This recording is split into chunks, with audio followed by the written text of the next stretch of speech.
Привет, друзья! Каждая подписка и лайк – это удар по вражеской пропаганде. Поддержи канал. Сегодня в выпуске поговорим про украинские удары в глубокий тыл врага и про украинское контрнаступление. А начнем мы с ужасных преступлений русских военных преступников. Они сегодня ударили по медицинской машине возле Изюма. В авто были 5 человек. В результате удара одна женщина погибла, остальные получили ранения. После российской атаки на Сумскую область погибли 2 пенсионера.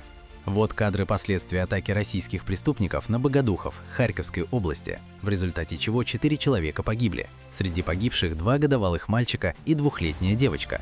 2 человека ранены. За военные преступления будут отвечать исполнители и те, кто отдавал приказ.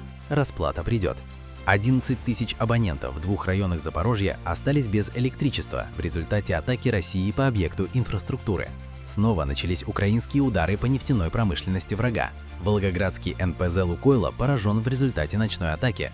Этот завод – крупнейший нефтеперерабатывающий завод Волгоградской области и один из ключевых активов ПАО «Лукойл».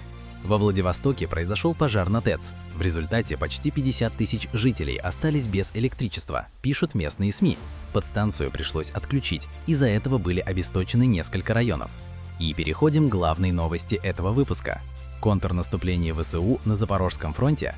Российские каналы внезапно начали писать о масштабном наступлении ВСУ в районе Гуляйполя. Застрельщиком выступил Подоляка. Говорит, в бой брошены большие силы, карта тоже его. Другой источник уточняет, 3 бригады и 7 полков. Уже удалось вклиниться в оборону. Наступают со стороны Покровского и возле Терноватого. Якобы все это попытка воспользоваться слабостью российских сил, оставшихся без Starlink. Но пока практически нет визуального подтверждения всей этой атаки. Да, пехота ВСУ действительно выбила российские группы из Терноватого и Придорожного, но на этом все. Будем следить за ходом событий и информировать вас. Чтобы не пропустить, подписывайтесь на мой канал. А охота на теневой флот России идет полным ходом. США перехватили танкер теневого флота Акила-2, когда тот пытался скрыться. Военные преследовали его вплоть до Индийского океана, где и взяли на абордаж это корыто. Европейским партнерам надо бы поучиться у США, а не как Кипр и Греция блокировать решения по санкциям, связанным с теневым флотом России. И в конце немного юмора. Вот такая вот херня. Россияне очень хотели, но не смогли улететь на Кубу. Рейс развернули прямо со взлетной полосы, когда двигатели уже были включены. Сегодня союзница России заявила, что ей больше нечем заправлять самолеты. На Кубе закончилось авиационное топливо из-за блокады США. Полеты теперь возможны только при наличии запаса на обратный рейс.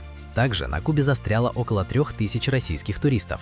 Напишите в комментариях, как вы думаете, смогут ли они вплавь добраться до своей сверхдержавы. А на этом у меня сегодня все. Подписывайтесь на мой канал и ставьте лайки.